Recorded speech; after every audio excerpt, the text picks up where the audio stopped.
반갑습니다. 자, 이 시간은 투자 자산 운용사 22강을 시작하겠습니다.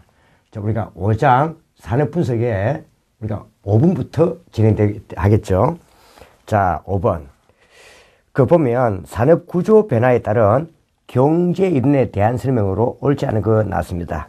여기에 보통 우리가 시험에 잘 나오는 것을 보면 우리가 리카도의 비교 우위설, 그 다음에 헥스어 올인 정리, 그 다음 자 포르터의 비교 우위론, 그 다음에 제품 수명 주기론 있습니다. 그 다음에 뭐 신무역 이런 걸 한번 찾아보시면 되겠는데, 자 밑에 한번 해설을 봐보시죠. 자, 해설을 보면 리카도의 비교 우위설은 말 그대로 이 두 나라가 상대적으로 생산비가 적게 드는 그런 제품을 특화해가지고 서로 뭡니까 막교환으로 수출 수입을 하면 서로 이익을 볼 수 있다 이 말입니다. 이게 리카도 이론입니다. 그 다음 자 헥스 올인 정리는 생산 요소의 부존도나 생산 요소의 집약도가 상대 차이가 있어 가지고 앞에 리카도의 비교 우위론처럼 뭐요? 자 특화된 물건을 우리가 수출하고 비특화된 걸 수입한다 하더라도 결국은 각국의 상품 무역에 의해서 생산 요소의 상대 가격이 국가 간에 균등화되더라 한 이게 헥스 올인에 의한 헥스 올인 정리입니다. 그래서 이것도 그대로 리카도의 비교 우위를 따긴 땄지만 좀 더 보완해 준 거죠. 자, 그 다음에 포트의 비교 우위는 자, 생산비나 요소 보존도의 건강한 비교 우위보다 혁신이나 요소 축적 등을 통해 비교 우위를 정리시키는 것이 더 산업 경쟁력에서는 중요하다. 이런 데서 온 거고요. 제품 수명 주기로는 자, 예를 들어 이런 게 있죠. 우리가 제일 처음에 물건이 제일 처음에 도입이 됩니다. 도입이 되면 그 다음 이제 그 물건 자체가 이제 성장을 하고 그 다음 성숙을 하고 마지막에 쇠퇴, 사양 산업이 돼 갑니다. 이런 과정을 나타낸 건데 이때 신제품 이런 것들이 한 국가가 뭐요? 기술 혁신에 의해 가지고 개발하고 나면 시간이 흘러감에 따라서 뭡니까? 제품 수명 주기에 따라서 다시 후진구등에서 이걸 또 모방을 한다는 거죠. 이러면서 계속 산업 구조가 변화되어 간다는 것을 초래한 이론은 제품 수명 주기 이론입니다.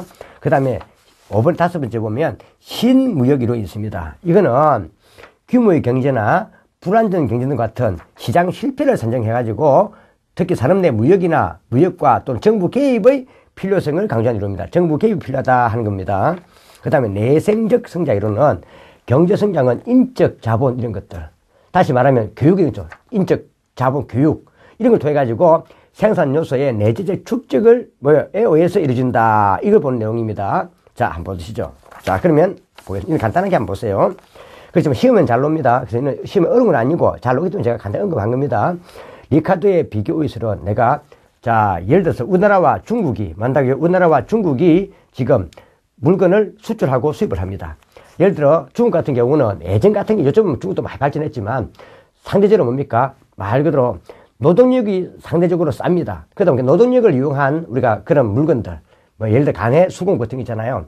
그런 것을 만들어가지고 우리나라에 수출합니다. 대신 우리나라는 뭐요? 휴대폰이라든지 이런 걸 갖다가 중국보다는 상대적으로 위에 있기 때문에 수출해서 서로 막견한다 하면 서로 덕이 된다 이 말입니다. 그래서 리카도의 비교 우위설에 의하면 각국은 상대적으로 그 나라의 부전 자원이 풍부한 해서 생산비가 낮은 제품을 특화해가지고 맞교환으로 수입을 해준다면 이익이 된다 이 말입니다. 그 다음에 제품 수명 주기 이론은 한 국가의 공급 능력 변화에서 기술 혁신이나 신제품 개발이 갖는 중요성을 부여했다. 그래서 한 나라가 선진국이 새로운 제품을 개발해가지고 후진국으로 팔면 또 후진국에서는 그 제품 자체를 더 쓰다가 또 모방을 한다는 거죠. 기업이 모방을 해가지고 만들어내면서 뭡니까? 계속적으로 뭐가 이루어진다고요? 계속적으로 자 제품 수명 중에 바뀌어가면서 산업 구조 변화가 초래된다. 이걸 내세운 거죠. 그 다음에 내생이 뭐예요? 즉 기업 자체 국가 내에 있는 겁니다. 그래서 경제 자본은 성장은 인적 자본, 즉 교육 이런 걸 통해 가지고 주로 이루어진다 이런 거고, 헥스 올인의 모형은 시장 실패를 산정하여 산업 내의 무역과 정부 개입 나왔죠. 이거는 뭐예요? 헥스 올인이 알고 있는 신무역 이론이네요. 4항은 신무역 이론이죠. 4항은 신무역 이론이 됩니다. 그래서 답은 틀렸고, 헥스 올인은 이게 아니었죠. 리카도의 뭐예요? 말도 비교 우위에 의해서 각 나라가 제품 자체를 뭡니까? 특화해서 수출한다 하더라도 나중에 뒤에 가면 결국 두 나라의 뭐요? 상대적인 상품 무역에 의해서 생산 요소의 상대 가격이 각국 간에 균등해진다. 이걸 내세운 거죠. 그래서 4번이 틀렸고, 자, 보시고. 그래서 요 4번은 한번 밑에 해설을 중심으로 해갖고 골자만 좀 별표를 쳐놓으세요. 4번은 별표 쳐놔야 됩니다. 5번은 별표 쳐놔야 됩니다. 시험에 잘 오는 겁니다. 자, 보죠. 6번. 다음은 산업 연관 분석과 관련된 설명이다. 가장 적절치 않은 것은. 우리나라에서도 이 산업 연관 분석을 계속 해냅니다. 이 산업 연관 분석을 하는데, 이게 산업 연관 분석 나왔는데, 연관 분석이라고 나왔습니다. 이게 제일 처음 내세운 것은 사실 레온티프입니다. 레온티프인데 우리나라에서도 이걸 약간 수정을 해가지고 그대로 좀 쓰고 있습니다. 그래서 요 자체를 보면은 그게 뭐요? 자, 요 가로축에는 가로축에는 상품의 뭐요? 말도 배분 구조, 즉 상품의 배분 구조인 판매 내역을 쓰고 있습니다. 자, 그러니까 말 그대로 중간으로 수요가 된 게 얼마냐, 중간 수요로 얼마나 배분되었느냐, 중간 수요로 얼마나 판매되었느냐, 최종 수요로 해서 얼마나 판매되었느냐, 그 다음에 수입을 공개해주고, 그래서 총 산출된 것이 이렇게 되었다. 우리나라에서 총 산출된 것이 이렇게 되었지만은 이 자체가 어떻게 배분되었느냐는 상품의 배분 구조를 설명합니다. 그래서 총 산출은 중간 수요에다가 최종 수요를 더한 다음 수입을 빼는 겁니다. 빼면 총 산출됩니다. 근데 요 세로축에는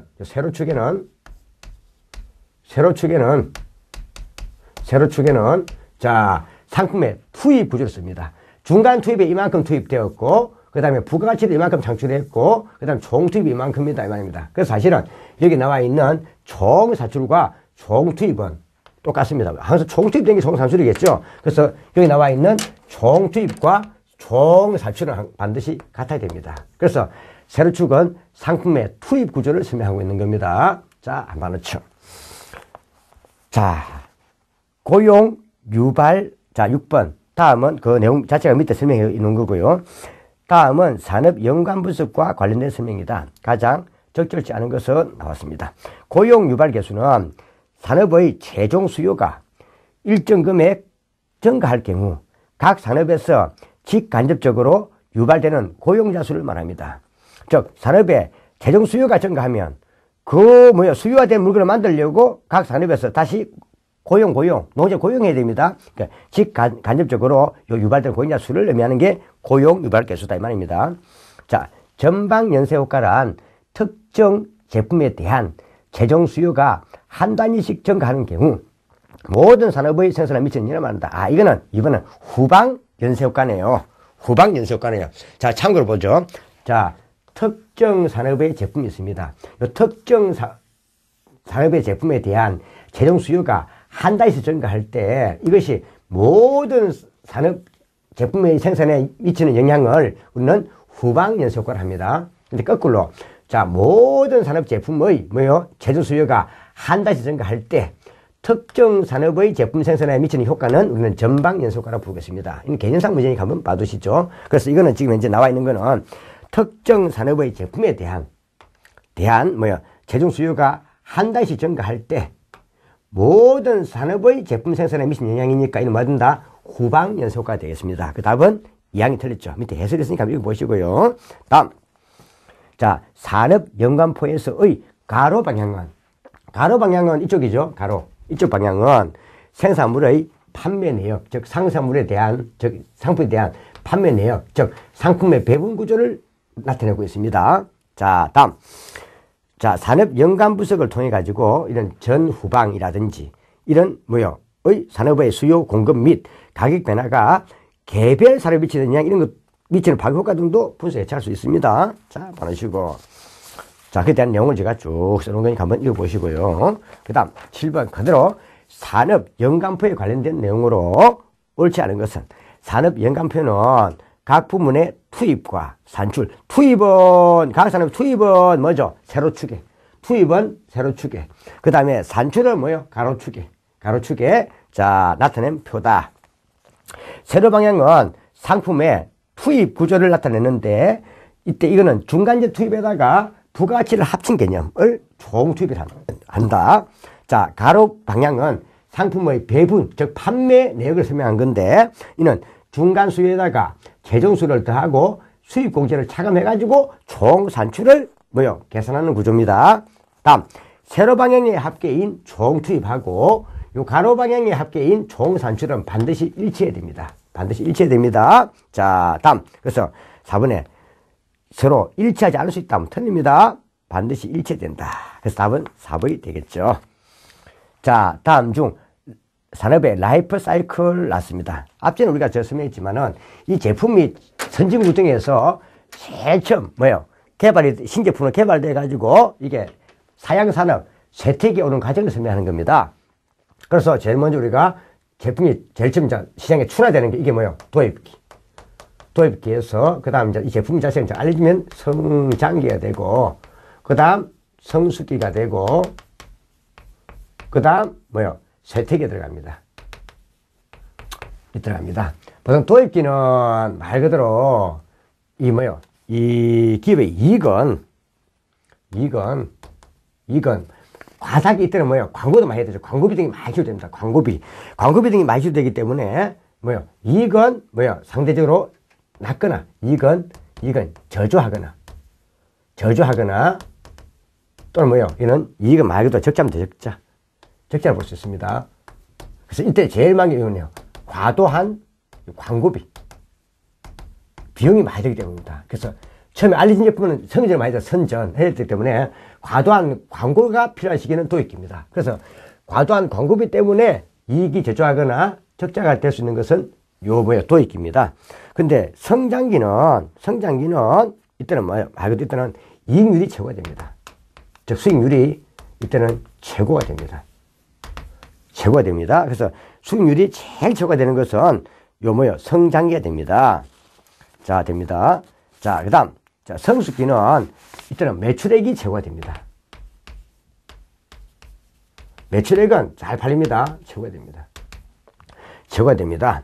자, 그래서 이때부터 벌써 뭐가 필요하다고요? 자, 신제품. 이때부터 벌써 다른 기업들이 모방에 들어오는 겁니다. 지금 들어오기 때문에 상대적으로 굉장히 치열합니다. 그래서 이거는, 자, 신기업종으로 신제품 개발에 대한 연구가 필요합니다. 필요한 단계입니다. 그 다음에 쇠퇴기는 이는 말 그대로 이거는 사양산업입니다. 그래서 한번 이거 봐놓으세요. 자, 이익률이 최고인 단계는 뭐다? 성장기.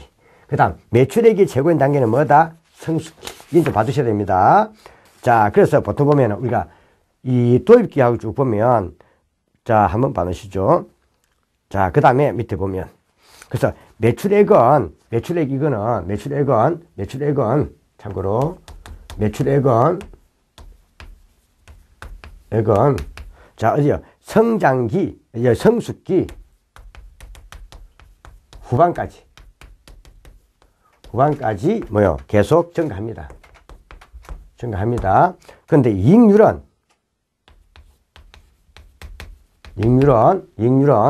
자, 성장기 후반까지만 증가해요.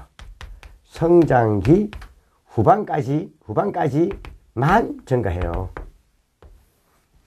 이익률은.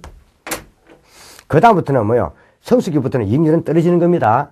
이익률 자체가 손해보니까 이익률 올라가는 이익률이 떨어진다 이 말입니다. 자, 이 말입니다. 자, 8번. 이건 한번 체크해 두세요. 간단하게. 다음 중 산업의 라이프 사이클에 관한 설명으로 옳지 않은 것은 자, 선진국에서의 성숙 산업과 쇠퇴 산업이 개도국에서는 도입 산업과 성장 산업이 된다. 그러니까 선진국에서 이제 뭘 해놓으면요. 자, 이런 제품을 도입을 해가지고 성장을 이런 제품이 성장되고 나면 벌써 이때부터 서서히 이제 뭐 한다고요. 다른 후진국에서 이 상품을 모방을 해요. 모방하기 때문에 후진국에서는 이 상품이 뭐 한다고요. 말 그대로 도입기나 성장기가 될 수도 있다 이 말입니다. 다음 도입기에는 매출 증가율이 낮고 그 다음에 광고비와 판매비 등이 많이 발생합니다. 그러다 보니까 이 도입기에는 이익이 저조하거나 적자를 볼 수 있습니다. 광고를 많이 쳐야 되기 때문에 과도한 광고비 증가 때문에 아직 안 알려지기 때문에 매출은 적은 데다가 광고비 많이 나가기 때문에 이익이 저조하거나 적자를 볼 수 있는 요 시기가 도입기입니다. 그래서 이 시기는 사실 광고를 많이 쳐야 되죠. 뭘 위해서? 성장 기능을 위해서 간 것만 해야 되는 겁니다. 자, 다음. 자, 답은 2번이 됐죠. 적자가 발생할 수 있다 해야 되죠. 성숙기에는 품질이 우수하지만 가격 경쟁이 치열합니다. 왜? 벌써 다른 후진국 등이 모발에 들어오기 때문에 가격 경쟁이 치열합니다. 치열하기 때문에 이때부터는 벌써 신규 업종 또는 새로운 제품을 위한 개발을 연구해야 됩니다. 자, 다음. 매출액은 성숙기 후반까지는 증가합니다. 근데 이익률은 성장기 후반까지는만 증가합니다. 그러면 이익률이 성숙이 되면 이익률 자체가 뭐예요? 자, 손실이 발생한 마이너스 뜻이 아니고 올라가다는 이익률이 떨어진다 이 말입니다. 자, 두고요. 다음, 자, 한문기 보면, 자, 문제 9번. 그래서 8번도 한번 체크해 놓으세요. 이런 것들은 간단하게 낼 수 있는 예가 되겠죠. 자, 9번. 자, 멜린치의 경기 순환 분석에서 강세 초기 국민에서 투자 성과가 유명한 업종이 아닌 것. 뭐 쭉 보면, 자, 멜린치의 경기 순환 분석과 투자 유망 산업인데요. 사실 시험을 치다 보면은 이 9번에 좀 보면은 우리 시험 자체가 사지 쓴다기 때문에 좀 시험을 좀 답으로 문제 내기 좋은 게 있고 좀 내기 어려운 게 있습니다. 그래서 이때 멜린치는 크게 이 경기에 따라서 5개를 따졌습니다. 강세는 뭐요? 말 그대로 경기가 좋아지는 거죠. 좋아지는 것은 강세고 경기가 나빠지는 것은 뭐요? 있어 멜린치는 이걸 약세를 한 겁니다. 경기가 상향세, 경기가 하향세 딴 겁니다.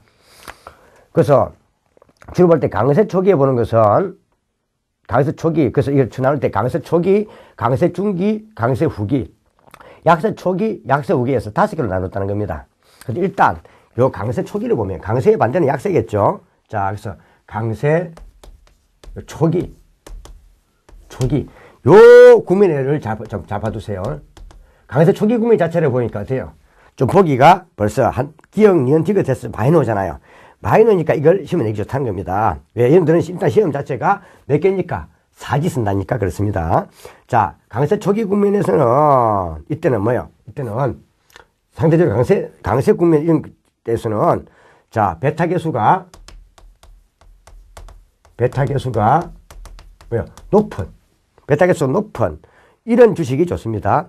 베타 계수가 높은 주식에 이 주가 많이 올라가기 때문에 이런 주식에다가 투자하는 게 유망입니다. 그 다음에 또 상대적으로 베타 높고 그 다음에 금리에 민감한 모기지업이 좋습니다. 금리에 민감한 업. 금리에 민감한 모기지업. 모기지업이 좋습니다. 이 주택조장 채권이죠. 자, 되고요. 그 다음에 또 한 개 더 뭐요? 내구 소비재가 좋습니다. 내구 소비재. 오래 사용하는 것. 내구 소비재업. 이런 것들이 상대적으로 강세 초기 국민에는 강세 초기는 유망한 직종이다 이 말입니다. 참고로 요 베타 계수가 나왔는데 베타 계수는 말 그대로 베타 그죠? 이거죠. 베타 계수. 요거는 시장 수익률 변동에 대한 시장 수익률 뒤에 우리가 저 뒤에 투자 운용 1파트 정권 파트 자세히 할 겁니다. 자, 시장 수익률 변동에 대한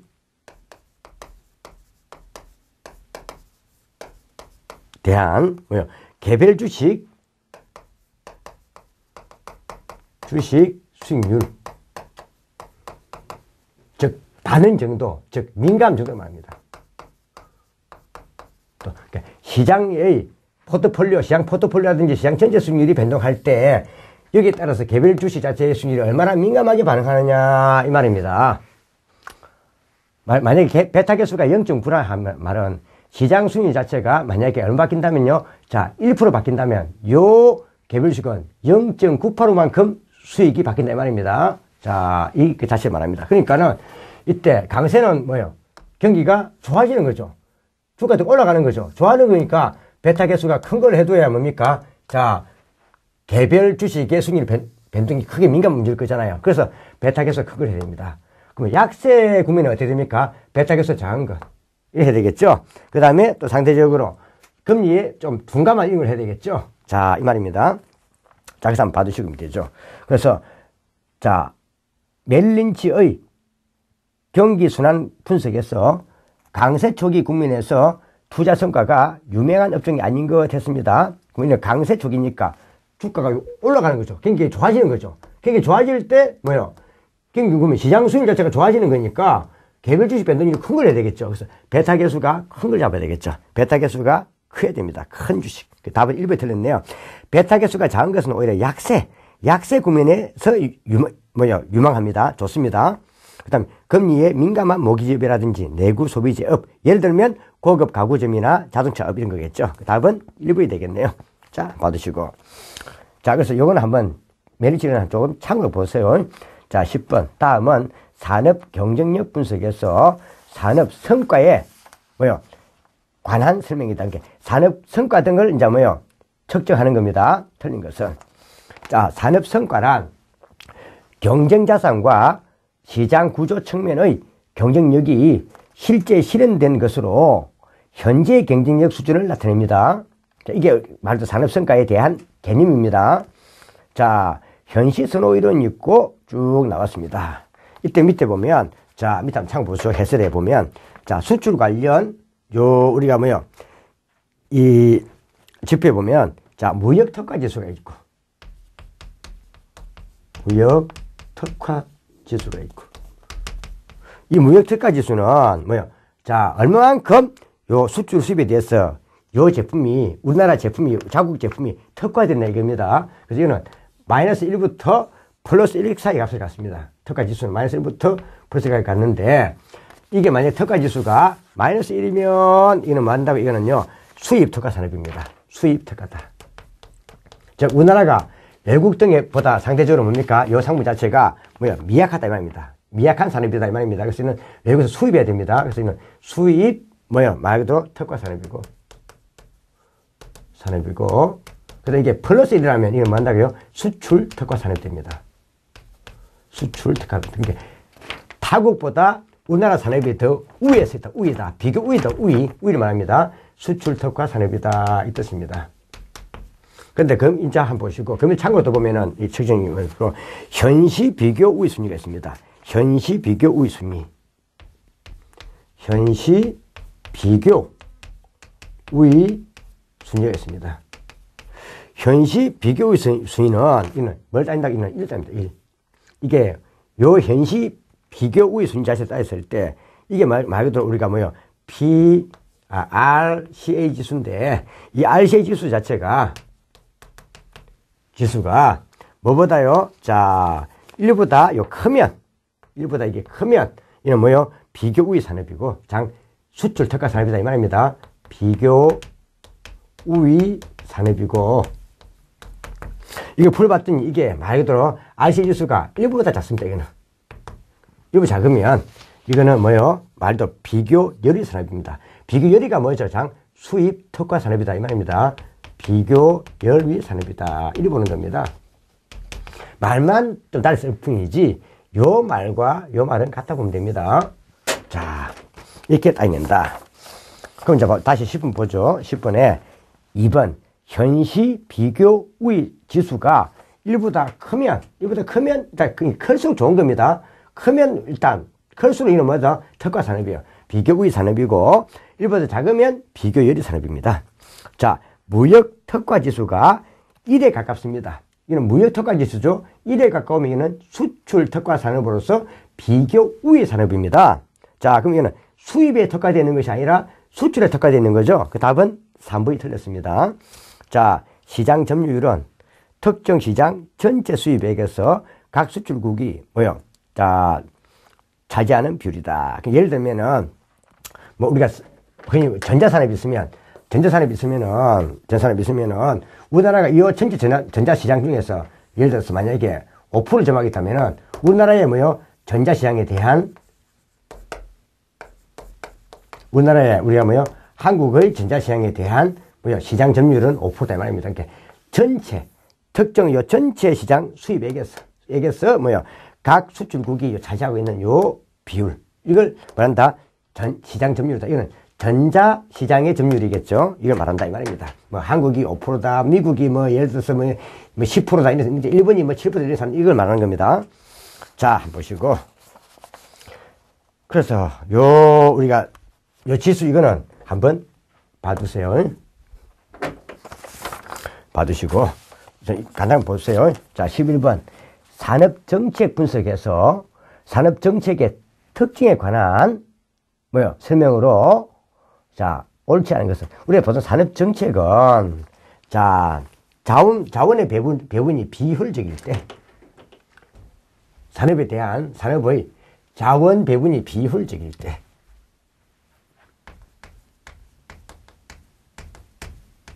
정책이라는 것은 자원 배분이 비효율적일 경우 적일 경우 이렇게 돼서 자, 정부가 개입해서 자원 배분의 자원의 효율적 배분을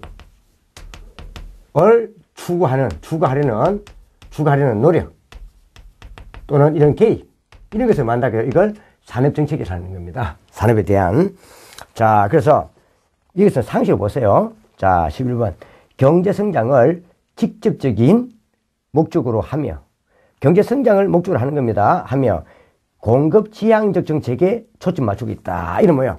말 그대로 자원의 배분을 말하는 겁니다. 산업정책 공급지향적입니다. 산업정책은 우리나라 같은 경우도 무슨 산업을 육성시켜야 된다. 무슨 산업을 육성시킨다는 자체는 결국 뭡니까? 그 산업을 키워가지고 외국에 수출하도록 지원한다 이 말이죠.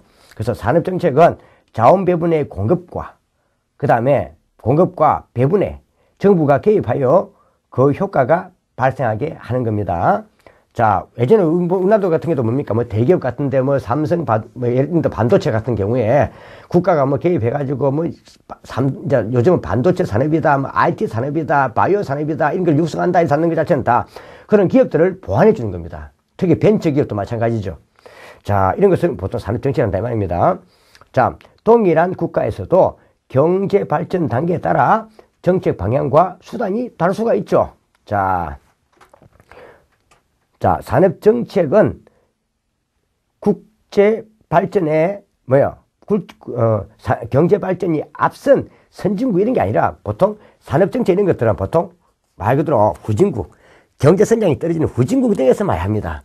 후진국 등에서 보통 자기의 유치산업 이런 것, 유치산업을 보호해가지고 이런 산업을 키워가지고 나중에 수출을 내서게끔 지원하는 이런 정책입니다. 주로 유치산업 보호들을 많이 합니다. 그래서 이는 선진국에서 하는 게 아니라 주로 어디서 한다고요? 자, 경제 발전이 뒤떨어진 후진국에서 강조하는 정책입니다. 물론 성장 잠재력이 훼손된 상황에서 강조된다. 이도 좀 가죠. 그래서 이는 주로 경제 발전이 뒤떨어진 후진국에서 강조되는 정책이다 봐야 됩니다. 그 답은 4부에 틀렸죠. 12번 시장 경쟁 강도의 측정 방법에 대한 설명으로 적절하지 않는 것은 내놨습니다. 이때 시장 집중률 지수가 있고 그 다음에 하핀달 지수가 있습니다. 사실 위에 해설을 보면 집중 곡선이 있는데 집중 곡선은 시장 집중 곡선입니다. 이거는 시장 내에 기업의 수와 분포를 나타내는 곡선입니다. 시장 내에 기업의 수가 얼마 있고 이 수들이 어떻게 분포되어 있는가를 나타내는 곡선입니다. 그러면은 집중률 곡선은 지수는 결국 시장 집중 곡선을 이용해가지고 우리는 이걸 산정할 수 있습니다. 할 수 있는데 이는 집중률 지수는 말 그대로 상위 K개, 그러니까 이 상위 15개, 상위 2개, 이런 뭡니까? 이런 몇 개의 기업이 시장 점유율을 나타내는 지수입니다. 나타내는 지수입니다. 나타내는 지수에 해당됩니다. 자, 그러다 보니까 집중률 요 지수의 단점은 K개 이외의 기업들의 점유율이 지수치에 전혀 영향을 미치지 못하는 것으로 보고 있습니다. 그래서 상위 자의제로 뽑으면 5개, 2개, 3개 여기에 대한 것만 이야기하고 있습니다. 그러면 이거는 시장 집중률을 보는 거니까 당연하게 이거는요 K 값을 예를 들면 기업의 수, 그러니까 상위 기업의 수를 예를 들어서 3개에서 이거 갖다가 몇 개를 이렇게 10개 이렇게 많이 잡을수록 그만큼 뭐 한다고요? 자, 크게 일이 산정할수록 뭐가 되겠습니까? 집중도를 알아보는 거니까 상대적으로 집중도는 보다 어떻게 된다고요? 떨어집니다. 집중도의 정확도는 떨어진다. 도의 정확도는 떨어집니다. 다 잡아버리면 다 들어가 버리잖아요. 집중도가. 그렇기 때문에 이거는 뭐요? 우리가 K값을 상위 기업의 수를 많이 잡을수록 이건 자의적이거든요. 자의적이니까 이거 많이 잡을수록 집중도의 정확도는 떨어지는 겁니다. 자, 봐두시고 그 다음에 합편들 지수 밑에 사망의 해설에 자, 이거는 산업 내 N개 기업이 있다면 이 N개 기업에 대해 개별 기업의 시장 점유율의 제곱의 합계를 말합니다.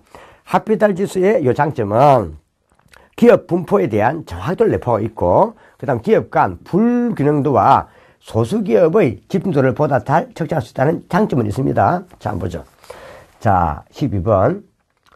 시장 경쟁 강도의 측정 방법에 관한 설명으로 적절하지 않는 것은 시장 집중률 지수에서 K 값을 크게 잡을수록 이 K가 뭐예요? 말도 상위 기업의 수를 보는 겁니다. 상위 기업의 수를 3개 잡을 수도 있고 10개 잡을 수도 있고 이건 자의적이니까 이렇게 크게 잡을수록 뭐예요? 집중도의 정확도는 보다 명확히가 아니라 떨어집니다. 그러니까 작게 잡을수록 뭐예요? 점유율의 집중도의 정확도는 더 뭐가 된다고요? 올라갑니다. 자, 그래서 집중도 정확도가 더 떨어진다 해야 되죠. 1번 틀렸고 합편들 지수는 산업대 모든 기업의 시장 집중을 다 포함하기 때문에 기업 분포에 대한 정보를 정확히 내포하고 있다 이 말이고요. 대기업의 상대적 규모가 기업 활동과 시장 성과의 중요한 결정요인이라면 뭐겠어요? 자, 집중률 지수보다 합편달 지수가 더 많은 정보를 제공할 것입니다. 왜? 합편달 지수는 산업 내에 존재하는 기업들을 다 우리가 파악해 보는 거니까 그렇습니다. 그 다음에 합편달 지수는 경제학 과정 이론에서 제시하는 여러 가지 속성을 내포하기 때문에 이론적 분석과 실전 용에서 많이 적용되고 있습니다. 그래서 이건 한번 좀 간단하게 그냥 개념을 잡아놓으세요. 뭐 시험에 크게 오는 건 아니니까 간단히 좀 봐두면 되겠습니다. 자, 이렇게 해서 자, 지금 현재 요 5장 산업 분석은 마무리 짓도록 하겠습니다. 그리고 5장 산업 분석은 시험에 많이 노는 것은 아니기 때문에 좀 간단하게 개념 위주로 해서 잡아나가면 되겠습니다. 자, 좀 쉬었다가 이제 6장 국제금융시장 분석에 들어가도록 하겠습니다. 자, 수고하셨습니다.